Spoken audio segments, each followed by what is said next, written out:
Texas quarterback Quinn Ewers holds a players-only meeting on Tuesday morning after Texas's successful win against Alabama in Bryant-Denny Stadium on September 9th on this past Saturday. What does this mean, folks, for the Texas football team? I will tell you that right after this. But, folks, what's up, peeps? Nick Battle, aka Ninos Corner. First off, folks, you like this content that's coming your way, hit that subscribe button, hit that bell, get all my notifications. And also, folks, if you're listening to this on a streaming podcast platform, go like, comment, subscribe, and share. It helps me grow the channel a lot, and it helps this movement here for the Texas Longhorn football team keep going. But, folks, let's talk about this players only meeting formed by Quinn Ewers on Tuesday morning. So Sark has his press conference just yesterday in regards to the upcoming game against Wyoming here on Saturday. And he basically stated that the team came out a little flat on Monday. Look, folks, it's understandable that they're coming out a little bit flat. They're coming off the highs of a huge win against Alabama in Tuscaloosa. But it seems like Quinn wants us to get refocused. 9 times out of 10, folks, when you hear about a players only meeting, it's usually after something bad happens. But that's not the case here at the University of Texas. This players only meeting was held by starting quarterback Quinn Ewers for the simple fact that, look, wants to regroup. I think Quinn understands we have something very special going on here at the University of Texas right now, and he wants to capitalize on that and assure that we continue to press forward and take this one game at a time. Do not let the game that's going to come up before us be a slip up. This is great, folks, because one of the knocks on Quinn Ewers in his previous season was how much of a vocal leader was he, and how much of a vocal leader was he going to be for this 2023 season. Folks, we have seen this year in these first two games, especially in this Alabama game, just how vocal he is, just how passionate he is about winning this game. Last year, Quinn was very, I wouldn't say passive, but understood. We had very strong figures in that locker room, and a Rojo, and also a Bijan Robinson, but primarily a guy like Roshan Johnson, who was, no kidding, the leader of this team. Even though he was the backup running back, he was the, no kidding, leader of this team, the one who was the voice of this team, the one who got this team up. There is a void this year on who is going to be that kind of leader here for the University of Texas. And if Quinn continues to have this voice in him, to be the guy that's going to be rah-rah for the team, but also be the best player on that field each weekend out, then this team is going to do absolutely great things. I'm anticipating a hell of a season this year if Quinn Ewers has turned the corner and has become that vocal leader. Folks, this is outstanding for the simple fact that we have a guy who should be a true sophomore coming into college. A lot of people want to forget that Quinn Ewers bypassed his senior season to reclassify to an earlier season, and he enrolled in Ohio State a year before he was supposed to. And so he leaves there, comes to Texas, and he is, as a redshirt freshman, college-wise, age-wise, he's a true freshman. It's a guy that's letting the playbook slow down for him. He hasn't played football pretty much in about 18 months because he didn't get a lot of snaps there at Ohio State. But look here, when he comes to Texas, like I said before, some very strong voices on the offense and the defensive side of the ball.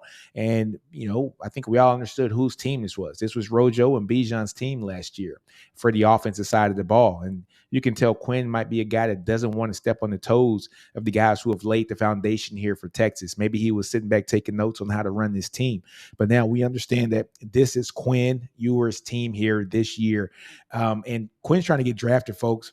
And he showed, excuse me, and he showed at Alabama what kind of arm he has, what kind of talent he has, what kind of mental fortitude he has to get the job done and to understand the assignment and do the best that he can to will this team to win.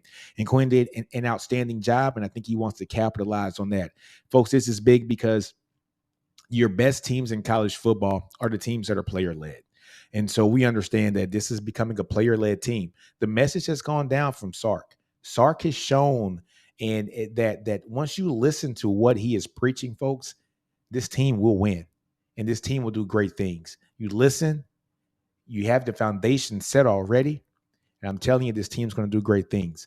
It was almost a blessing in disguise that this team went 5-7 Sark's first year, because in the second season, folks, from going 5-7 to 8-4, you see some improvement. You see that the teachings that are going on are working. A 3-game win differential is outstanding for a team in year two. And now we're building on this, folks. This is like Legos. This is like building blocks where the team has went from 5-7 to 8-4. And let's see exactly where this team goes this year. I expect better than 8-4 this year for sure, especially after this past weekend. But having a guy that is player leading this team in Quinn Ewers is outstanding, because that lets you know that the message is being presented in a manner in which the players are actually absorbing that message, and the players that are in the leadership positions are taking that message and running with it and assuring that everybody else is following suit, so that this team can do what they need to do this year and compete for a Big 12 championship and hopefully other great things after that.